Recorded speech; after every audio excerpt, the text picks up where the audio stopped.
So Josh and I joined the 120-hour club this year. When I was a freshman, I never thought I would get to this point. I barely made it through the 30 hours. I tried to hide under a table, and they found me and made me keep dancing. And I was miserable from about 4 a.m. to 7 a.m. And then the sunrise happened, and it's probably my favorite part of Dance Marathon, and you realize you're halfway there, and you hear the stories of the families you're affecting, and you can't help but keep dancing and get excited. You realize that the things these families go through and witnessing the lives of a family with a sick child, and if they can make it through these horrible events, and we can give them a little bit of hope by just standing on our feet and bopping around, that you can't help but keep moving. So we're really excited to talk to you about it and the different ways Dance Marathon affects so many different aspects of the community. I think we're going to start by showing you a short video. This video was actually made by student group .ly, and they're making a documentary about us this year, and we think the video showcases some really cool visual aspects of DM that I can't even begin to describe.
Most of those shots are shots of the actual weekend of Dance Marathon, but Dance Marathon is more than a weekend of. It's a year-long commitment to the community and engaging the Northwestern community.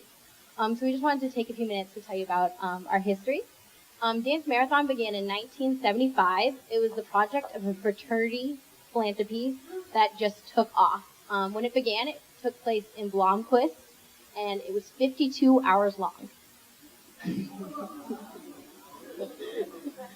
I don't think I would have done Dance Marathon if I had been here in 1975.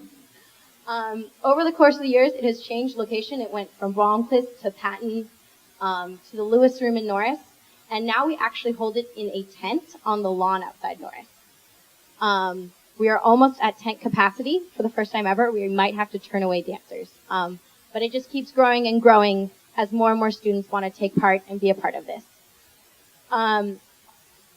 Since 1975, we have raised over $14 million for 30 different beneficiaries. I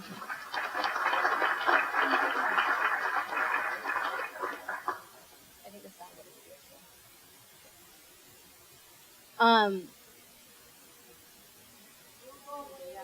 Okay.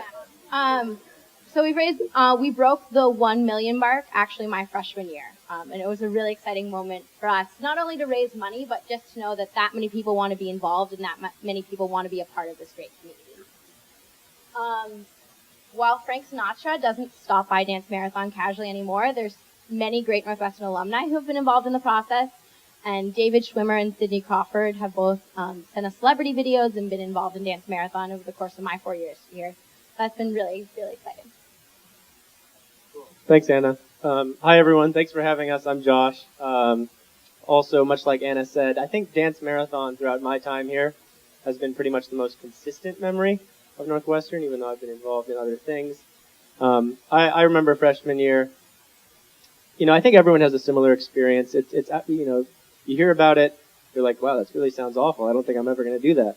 But people, they pressure you, and then you end up doing it, and it's hour 20, right? The sun has set, and it's risen, and it's setting again, and you're like, I gotta get out of here, show me a hole through the tent. And then at that second, every time on stage, they bring, someone up, and they're like, this is, freshman year it was the Children's Heart Foundation. This is Charlie. He's 6 years old. In his first week and a half of life, he had 7 heart surgeries. right? And it's kind of like a slap in the face. And you're like, I can dance for 10 more hours. What am I talking about, right? So, yeah, thank you guys for being here. So I want to talk about our beneficiary this year. But first, I think something that makes Northwestern Dance Marathon really unique and different is that we do choose a different beneficiary every year. And for me, kind of going through the different phases of involvement, that's been really awesome because during my time here, I've had the opportunity to get to know 4 different causes really well. And I think it's really awesome that we do this at such a concentrated level here in college, where then students go out into different corners of the world and take, either all 4 or at least one cause that they got really inspired by with them. So I think that's really, really a neat part about what we do, and definitely very cool to be at this point, kind of in my college career. But this year, our beneficiary is Team Joseph. That is Joseph up there on the screen, and his little, I don't even know what to call it, like a little motorcycle bike guy. They're a Detroit-based organization that's dedicated to funding cutting-edge research for Duchenne muscular dystrophy. Can I just see a show of hands who's heard of Duchenne muscular dystrophy? Okay, cool. So some of you have heard of it. So Duchenne, I'll call it Duchenne for short, there are different types of muscular dystrophy, is the most common degenerative muscle disease. So it affects 1 in 3,500 boys, and the disease is caused by a flaw in the dystrophin gene. And I'm not pre-med, but that's so. What I do know is that the gene is responsible for muscle reparation, right? So when something goes on, your muscles get repaired. There is no gene basically in these boys that have Duchenne, and so it starts out kind of when they're younger, kind of attacking muscles in kind of the mobile and auto areas. So, legs, shoulders, limbs, stuff like that. It gets hard to play sports. But then as they kind of grow older, into their teens, it begins to attack the lungs, the heart, and it is 100% fatal. Most boys don't live to see college. Joseph had his 11th birthday yesterday, so we all sent him cards. Hopefully they arrived on time. And his mother, Marisa Penrod, started Team Joseph when he was diagnosed kind of as a really young child. Marisa kind of heard, she was really upset, and then she said, wait a second, I'm not going to let my son be defined by this disease, because what's the point of sitting and waiting? And you'll notice, I think, as you get to hear more about Team Joseph, a lot of organizations do really great things, dedicated to advocacy or support for the families. Team Joseph is solely focused on finding a cure. That is their goal. They want to find a cure. They are looking for cutting-edge research and promising research. And we found that really inspiring because in their application, there's really a sense of urgency there. And something that Marisa often says is that she believes that research right now is at a point where this generation of boys is either going to be the last to die or the first to live. Okay? So, that really resonated with us when she said that. And I think we're really excited about the opportunity to not only get to know what types of research is going on, but also to be able to make hopefully a big dent in the research that is happening. Okay, so before we keep moving, I'm going to introduce a very good friend of Anna and I, David Harris. So David is our public relations co-chair for the 2nd year in a row. David, as I think I can speak for both Anna and I, is one of the most incredible people to work with on this campus. He is insightful, a huge, huge help in big project management ideas.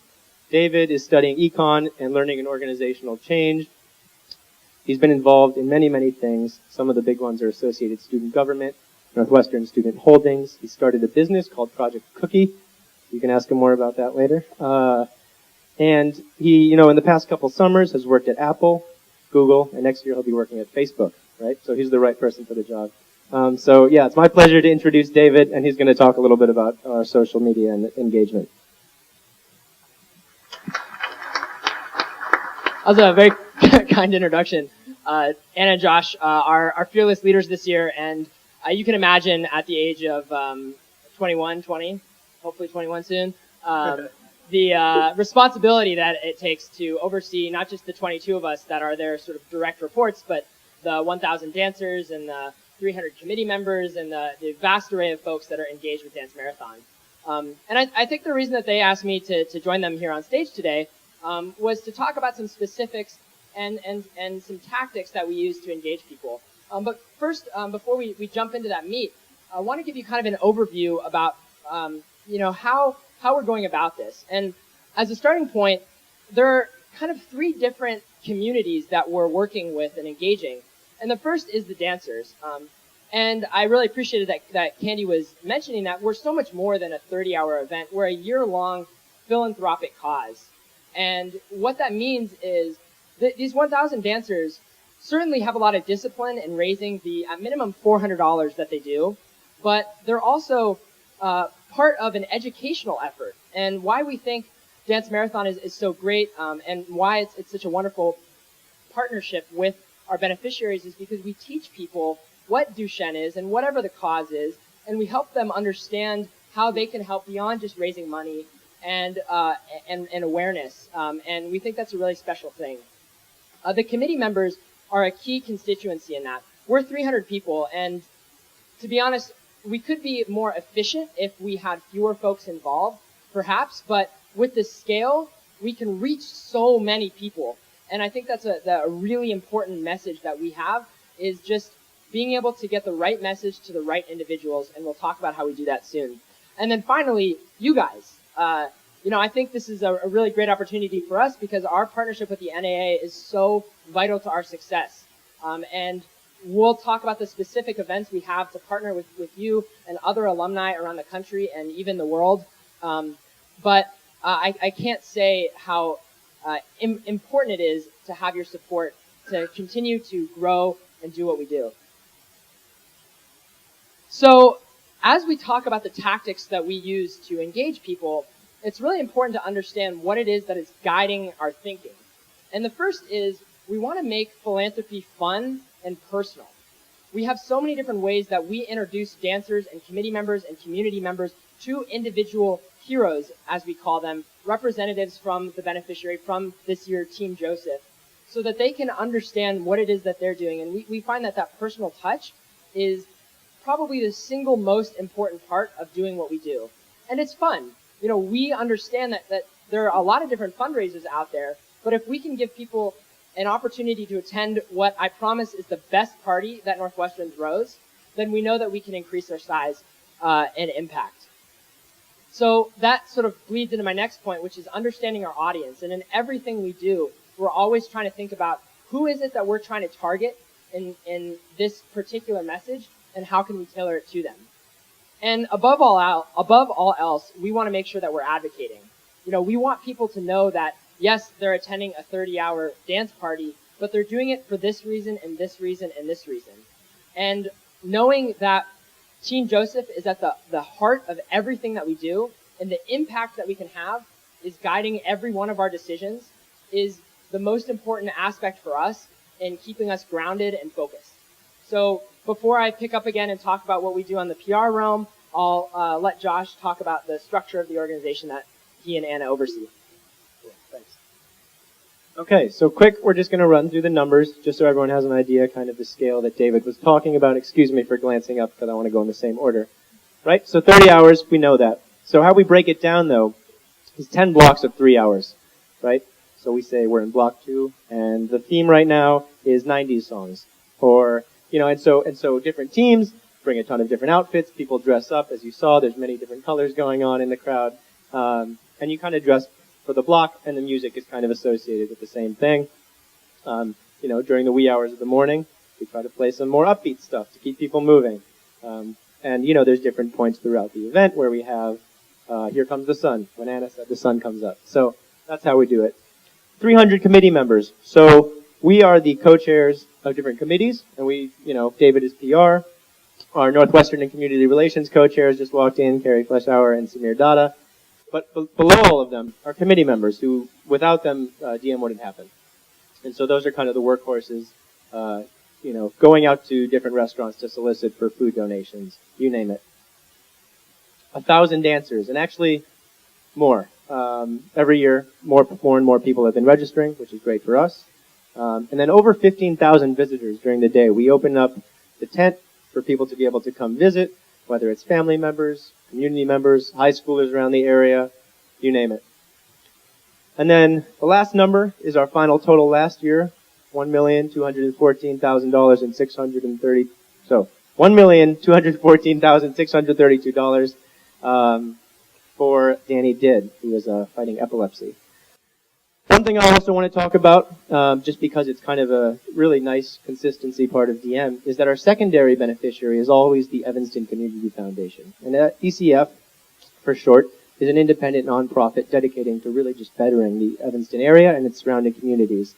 A lot of what our money towards them goes to do is the grant campaign that they do. And people, and organizations throughout Evanston can apply for different levels of grant funding.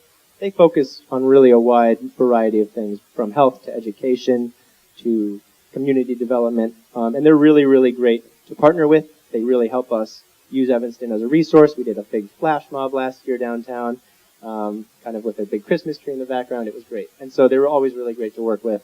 And we look forward to kind of continuing our grant program and having a say in that as we move forward. Structure-wise, we kind of break it down into different types of committees. So while we're the executive co-chairs and David is the public relations chair, we have 9 other committees. 5 of them are 30-hour. And 30-hour means that these co-chairs and the committee members are going to be kind of on call and on duty for the entire event. So you're not really dancing, actually, if you're on one of these committees. You're working. So PR, David mentioned. Dancer relations, which we're going to also talk about. The ones in bold are the ones we're going to go into a little bit more depth about how we use engagement. But dancer relations are the folks that are really responsible for keeping the dancers energized and happy throughout the event.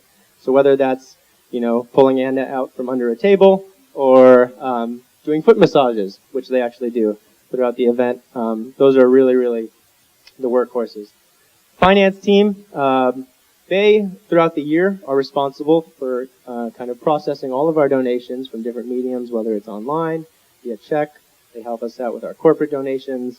And during the event, they kind of receive a ton of donations the day of and finally kind of craft the total with what we've got. And they work a lot with the university as well. Productions. Productions is the backbone of DM. Productions is in charge for putting on the entire event, from buying the, not buying, but for facilitating the purchase of the tent, to the sound equipment, to the video equipment, to the lighting, figuring out the structure. We always have this fun meeting, not so fun actually at the time, in the winter, where we go through production's 30-hour schedule, minute by minute, right? So everyone that has a stake in DM sits in on the meeting, and productions runs through, and they say, okay, Josh, on stage, we say check, they say check, right? And so it goes for a while, as you can imagine. But there is a schedule for the entire event. They have speakers synced up. They're communicating through walkie-talkies and their iPads the entire event. They really do not take a rest. And then lastly, 30-hour is our food committee. And food is simply responsible for feeding all the dancers throughout the entire 30 hours. We get all of our food donated, many of which comes from Sodexo, which is, Northwestern's food vendor in Norris and throughout the school. But they also get food from many, many different other vendors throughout the area. Non-30-hour. Corporate relations. I was the corporate relations co-chair last year. Corp, as we call it, is really responsible for seeing how many donations we can get from the corporate world. But we also do some grant writing. We also look for product donation, right? So I think there's a couple different ways that I'll talk about Corp later, and I'll save that for then. Northwestern and Community Relations, I talked about. Carrie and Samir are heading that up this year. They're really the people that you guys will hopefully be getting in contact with. They really reach out to our alumni, and they also do a lot of other kind of community organizing stuff throughout the year that, again, I'm going to talk about a little bit later. We're missing one up here, actually, but special events is a really important one as well, which was Anna's calling card last year. Special events really makes DM more than that 30 hours that we talked about. We have events start throughout the entire year, from a Top Chef, where kids come to cook and raise money for DM, to our weekly trivia on Wednesday night that takes place at Buffalo Wild Wings in Evanston. You guys should all come out. Tons of things, and Anna will kind of talk about that. Last two are tech resources committee. They're in charge of our entire website, as well as the live stream of the event that goes up for the entire 30 hours, which we have tons and tons of traffic on. Tons of people are tuning in to watch. So they're pretty busy during the event as well. And then lastly, marketing. They're making not only the promotional materials for the event, but figuring out how we're reaching different kind of sectors of students on campus, making the merchandise that people buy, you name it. So we got some good designers on that staff. Lastly, I want to just say, DM would really be nowhere without the Norris University staff. I mean, we really take over Norris that weekend, and they're really, really helpful in doing so. We're putting stuff through the loading dock. We're using every single room in Norris is booked for either changing rooms, storage rooms, you name it. And we have meetings in the winter every week to go through kind of the pre-production stuff that needs to be figured out. And so without the help of the Norris staff, DM would really struggle to kind of be put on as it is. Okay, so that's a really, really big background. I'm going to give it back to David to, again, talk about public relations. Great. So now, hopefully, I can provide a few tactics that you can use in engaging with your alumni bases by talking through the ones that we employ. So the way that public relations is structured is via subcommittee. And I guess this is kind of a piece of meta feedback, but I mentioned how we have such a large organization, and maybe if we were smaller, we would be more efficient. But we need to be big. And similarly, I'd imagine the NAA wants to be as big as possible and engage as many folks as possible. And so as we think about our structure, we want to make sure that we're giving everyone a meaningful experience that's involved by finding opportunities for things to scale. So for example, we have a magazine that we call the MC, and we can write as many articles as we'd like because we publish online, and the opportunity to write something is a good experience for those that are involved. So that's an easy thing for us to scale. Can you go back briefly? Sorry. So the way that we're structured, we have media, so we're doing a lot of outreach. This is the traditional public relations efforts. This is half handling the on-campus media. We have so many budding journalists on this campus, as I'm sure you're aware, and they love their investigative reporting, even for something as silly and fun as Dance Marathon. So we're always working with them. And of course, with Chicagoland and even national media, particularly surrounding our weekend event in March, we get a lot of attention. We work with celebrities. We reach them through social media. We reach them through cold calling, but mostly we reach them through you guys. The celebrities we've had the most fortune with are Northwestern alumni, or a connection thereof. So last year, we had a wonderful video from the cast of Modern Family. They filmed it on set. It was fantastic. And we got that because the executive producer of Modern Family graduated from Medill. So if you don't watch it, you should watch it. And a really neat connection. Our communications team works on our actual campus outreach. And I won't talk about exactly what we do on our campus because we have a really organized and really eccentric campus when we're trying to get the word out for something. I don't know if there's an equivalent of guarding the rock in the real world, but we certainly do that here. As well as putting flyers in dorms and the like. But again, it's just understanding your audience and how to do that. And then where I'll dive into some more depth is using social media. But first, just to talk a bit more about the MC, if you are looking for a publication or just an opportunity for some people to contribute, we find that this is a really good tactic for getting students involved. We put it online, so it's totally cost-free. And a good chance to tell stories that are otherwise untold about DM, the kind of stuff that is interesting behind the scenes or connections that we have throughout the university that go beyond the most obvious stuff. For example, some of the research that Team Joseph will be funding will be going to the Feinberg School of Medicine, so we'll be talking with doctors associated with Feinberg and exploring exactly how they are reaching this treatment or cure for Duchenne. And I just wanted to put a screenshot of one of our emails up on the right, just to say that we do put a lot of time into our emails because it's an incredibly easy way to reach a very large number of individuals. We email about 5,000 students and community members. Hopefully some of you are subscribed to that list, and it's a good way to talk about what we're doing. Okay, so social media. All right, so a few kind of like industry words like cross-platform. What I really just want to emphasize is the importance of using multiple different sources to get your message out. Facebook is the one with the most scale. Twitter, Tumblr, and Instagram are all ones that we use. Maybe it makes sense for your chapters to be on LinkedIn or Pinterest even, or the countless number of other sources. These are the ones we use because these are where we find students the most. And we really try and figure out how to tailor our messages to each of those platforms very specifically to succeed. So I'll delve into what we do on Facebook and Twitter because for us, those are strategically the most important. So on Facebook, we do a couple different things. The first, on the left here, you can see an album that we posted. One thing that works really well with Facebook is photographing students or photographing people uploading it and tagging them, which means that that picture will be associated with their account. And it's a way to get the message out to an even wider base because people will have a personal stake in what you're communicating. So for us, the week before Dance Marathon, we stood by the rock. As you can kind of tell, it was March, but it was still like 20 degrees. I'm sure that doesn't surprise any of you. And we asked people, why are you dancing? This girl here said, I'm dancing for Danny, who was the inspiration for Danny Did that we supported last year. There are a large number of different answers. Some people said stuff very simple, like it's fun. Some people said stuff that was a little bit more meaningful and deep. But regardless, it was a way for us to reach a large number of people very quickly and very easily. The next thing, on the top right here, when we published the video online for Modern Family, which I can't emphasize, it was just so cool, It's just really fun to work with celebrities. Mike Greenberg, Homecoming Grand Marshal, he made a video for us too. Also, it was fun to script that because he just makes everything sound so good. But what I wanted to point out with this, I did want to brag some more about the Modern Family video. But what I really wanted to show is in the bottom right of that screenshot there, you can see the number 104.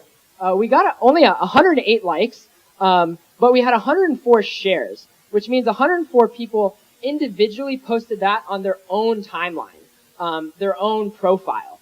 And so that was a way for us to increase the number of people that saw this post tenfold. We had 59,000 impressions on that post, which goes way beyond the 2,100 something that had at the time liked our page. And then finally, just another tip about Facebook is always use visuals. It's a very visual medium, and having a photo associated with a post is better 99 out of 100 times. So even if it's a little bit of a stretch, it will physically take up more real estate on the screen, and it's a good way to call attention to what you're posting. So Twitter. Who's on Twitter in here?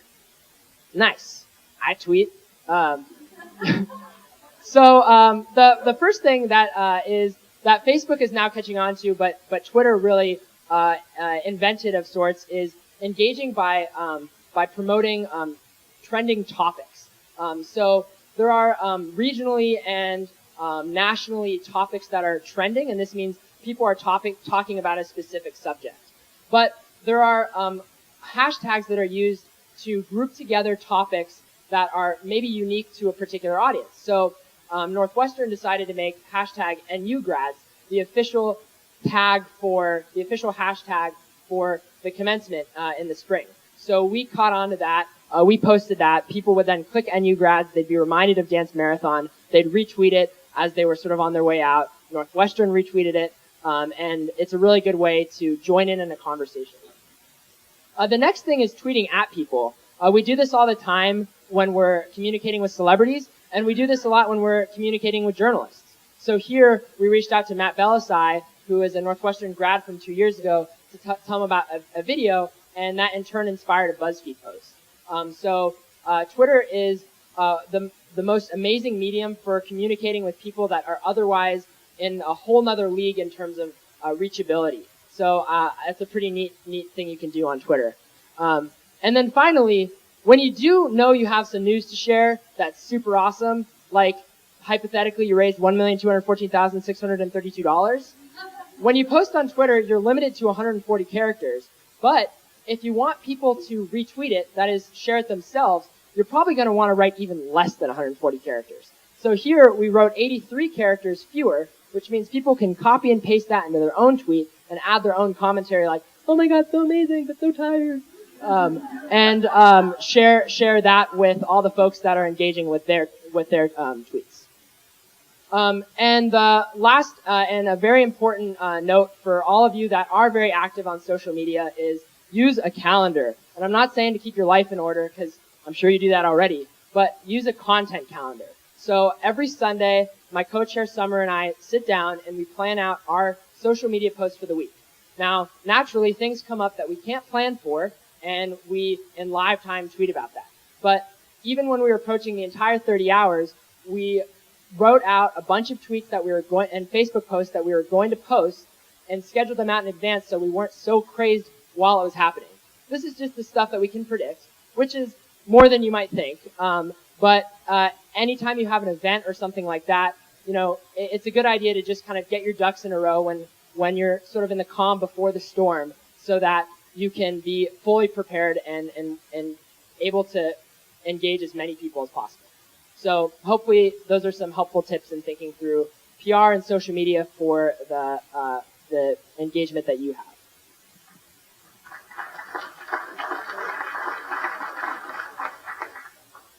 So I'm going to talk a little bit more about special events. My favorite thing about Dance Marathon, like we said, is it's a year-long event. Last year I had the privilege of being the special events co-chair with Justin Lee.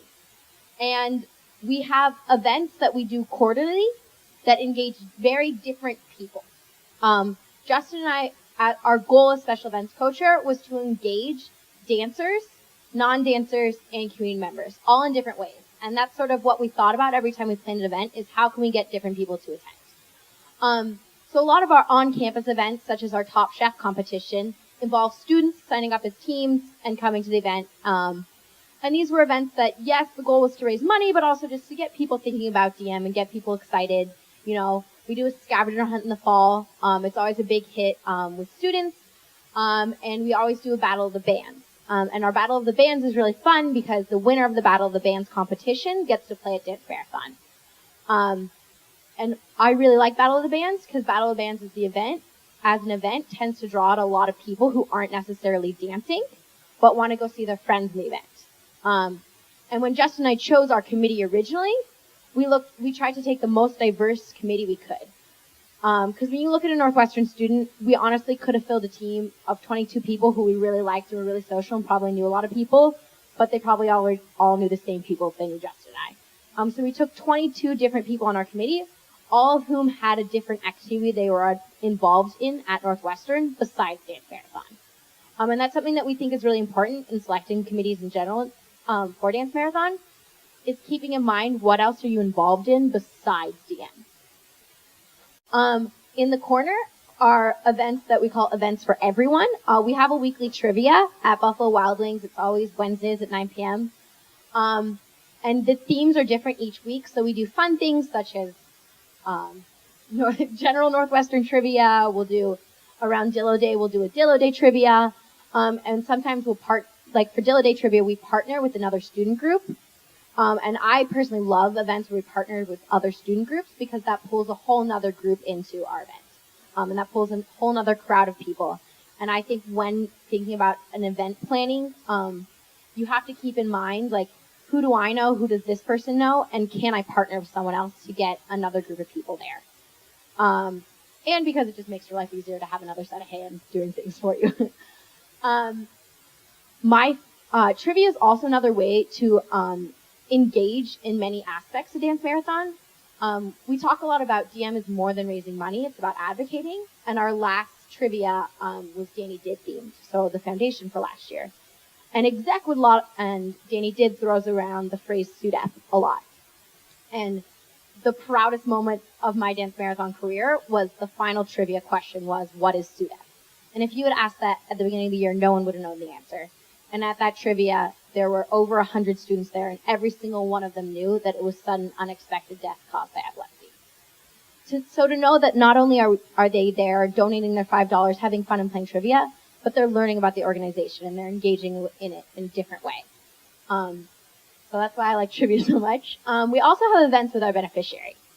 And these are events where we use what we call our HERO program, and that's actually under Dancer Relations, but they work very closely with special events.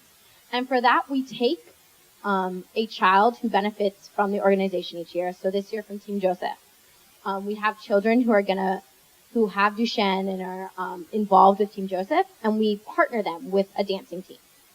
So your dancing team could be your fraternity, it could be Arts Alliance, it could be anything you're involved with on campus, and you register with those people. And for example, Josh was head of DGZBT last year, and DGZBT partners with their HERO. And it just gives a personal relationship to the beneficiary, and it gives you a chance to get to know them and get to, know the organization on a more personal level than I'm just raising money for you. And these kids get to come to events such as our Valentine's Day party and our holiday party. Last year they participated in Top Chef and actually were surprisingly great cooks. And and it brings them to campus and you get to know them. So my sophomore year I was on dance relations, and I actually helped found the Hero program, and I got the privilege of getting to know the Czech family really well. And Jake Czech actually passed away last April, and his family sent us a letter right after he passed away, and the letter said, it was great that Be Positive raised, X amount of money for us, and it was wonderful for our family to know that there's research going on in family support, but most importantly, thank you for giving Jake the opportunity to meet college students, and thank you for giving Jake an opportunity to reach the Northwestern community. And to know that he's 9 years old, and it was horrible to know his death, but to know that we could make those last few months happy, and that we can give a family an opportunity to engage with community, that Jake will never reach college. And there's a really high probability that Joseph will never reach college, but they can meet college students and they can engage with the Northwestern community regardless. It's just really empowering and really inspiring, and to me, like, the best way we engage our community. And it also is an incredible opportunity for the college students to understand what those families go through.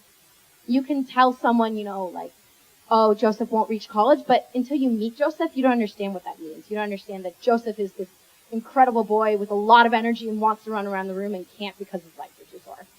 And when you meet him and he's so full of life and so much fun, then you want to get involved in DM. And you want to get involved in NUDM because you can meet the heroes. And I think that's one of the best things we do as a dance marathon that not every dance marathon does. And finally, we do events with athletics. These are really fun for the kids.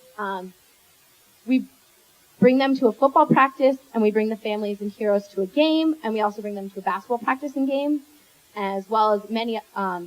Each year, we kind of switch it up with different athletic teams depending on what's going on. For this year, for example, the boys with Duchenne have a lot of time running around, so we're hoping to do an activity with the swim team because it's low impact for them. And it's really fun because student athletes can't dance. They're not allowed to, according to Northwestern policy. I don't know why. I don't think it's a liability to be on your feet for 30 hours, but it is. So it's a great opportunity to engage a different set of Northwestern students and get them involved with NUDM. Plus, it's really adorable to see the little kids with the basketball team on stage. The height difference is so funny. Thank you. Okay, so I'm going to just kind of talk about the last two areas that we focus on that we engage people with. And during these two, I really encourage you guys to think about the connections you have and the ways that you guys might be able to, really help us out in these areas, because we really are only as strong as our community. And again, the NAA has really been helpful in the past. So as I mentioned, I was one of the corporate relations co-chairs last year. My fellow co-chair, Aaron, graduated and moved back to Texas. But Corp does a lot of different things. We really engage corporate sponsors in very different ways. And so for me, coming into that role, it was kind of funny. I got off a phone call it was a cold call with a certain sponsor. And I realized it was kind of the first time that I had any leverage with such a professional, right? Because we offer benefits to these corporate sponsors that are really, really attractive, I think. As I said, we reach over not only 15,000 visitors, but tens of thousands more of people that see our billboards, that see our Facebook posts, and that see DM on the live stream, as I mentioned. So there's lots of good opportunities for corporate sponsors to be involved in DM. So what are some possible ways that we've done it? Right, so last year, has anyone heard of the pants company Bonobos?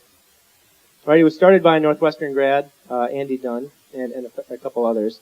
And they make really, really good fitting pants. And it's, what? No, these are not Bonobos, unfortunately. Right, and so what they wanted to do, they opened a new guide shop in Chicago. It was their first shop in Chicago, but no one really knew about it, right? And so what they did is they made a little booth. They came to DM during our visiting hours. They set up a booth, and people that were visiting got to stop by and see the Bonobos pants. And it was really great for them. They donated some gift cards.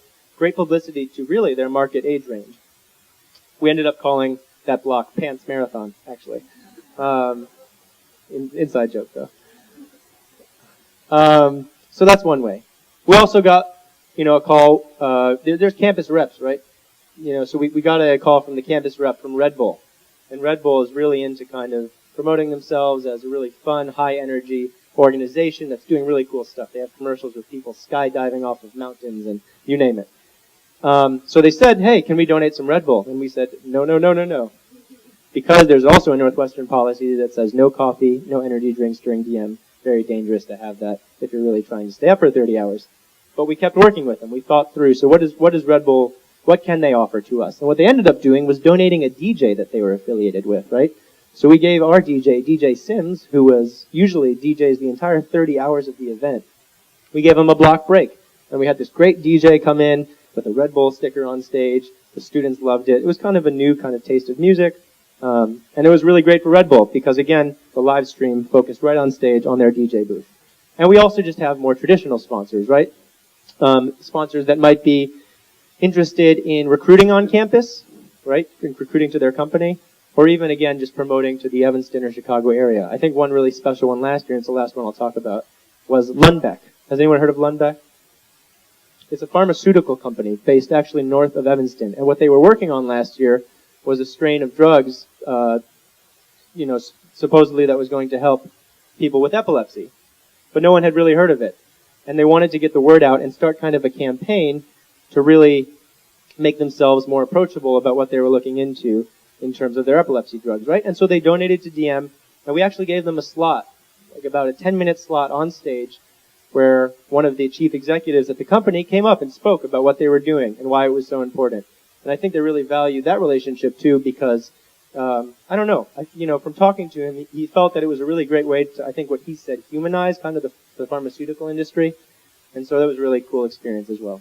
So we do corporate relations, we do billboards, we get, advocacy out there, and we're always a big part of kind of the final total at the end. Okay, lastly, I want to talk about Northwestern and community relations. NCR, as we call it for short, does so many cool things throughout the year. At the event, they do a really cool thing where we have an alumni block, which is when alumni are encouraged to visit.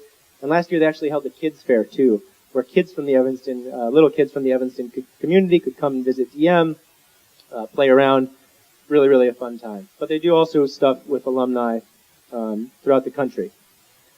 I think the first initiative that I'd love to mention is that this year we're bringing back an older tradition that has since kind of been gone, and that's an alumni gala. And it's actually this year our 40th reunion gala. And so you guys should hopefully be all getting emails sometime in the near future to not only attend, but help us reach as many people as possible because we really want this to be a great event. It's going to be held early February.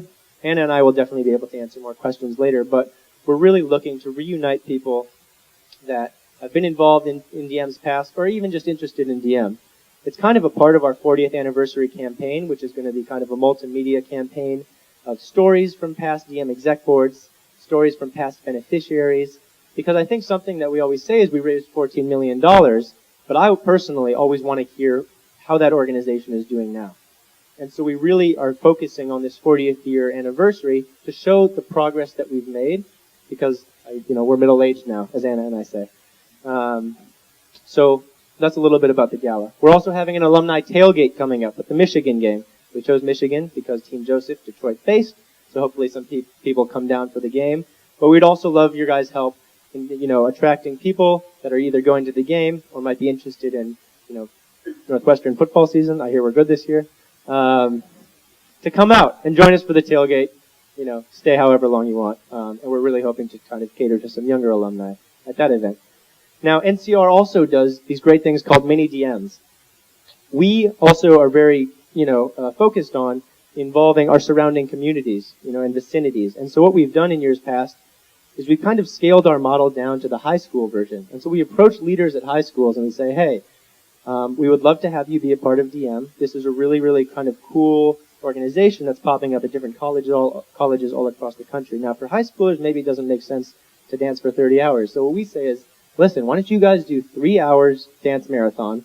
We'll come in, we'll visit, we'll tell you how to do it, we'll tell you the best ways to fundraise, and you guys fundraise for our beneficiary, and you'll be a part of our experience and be able to come visit us during our 30-hour event, too. And that's been really great to kind of attract the surrounding communities. But they've also been really focused on, especially this year, Carrie and Samir have been doing a great job, trying to have alumni clubs around the country do mini DMs. And maybe not necessarily dancing even at all, but I don't know. I would venture to guess there's a little competition among the alumni clubs. And so we're really hoping that alumni clubs not only, fundraise, but also record a video of themselves dancing. And we've had some interest from Philadelphia, San Francisco, Seattle, Portland, London, and they want to make some videos where we live stream them at our event, and again, kind of pump the dancers up to see that people around the world are dancing for Dance Marathon during the same time, or recorded, I guess. So there's a couple things that NCR is doing. And kind of throughout the year, if you're interested, please reach out to us and Carrie and Samir, because there's so much potential, I think, in our alumni community that we can tap into and that we haven't tapped into yet, and so many initiatives that people genuinely seem excited about. So thank you just in advance for your help. Okay. So besides maybe holding a party where you watch the live stream, we really encourage you just to reach out to us. In the same way that people love coming together to watch a football game through the NAA Club, we think Dance Marathon offers the opportunity for people just to get together and talk about their memories of Northwestern. We've had 40 years of history now. That's a lot of people who have done Dance Marathon. And we'd like to think it's one of the best things you can do at Northwestern. And it's a great opportunity just to, an excuse to bring those people together and hear their story and hear their experience.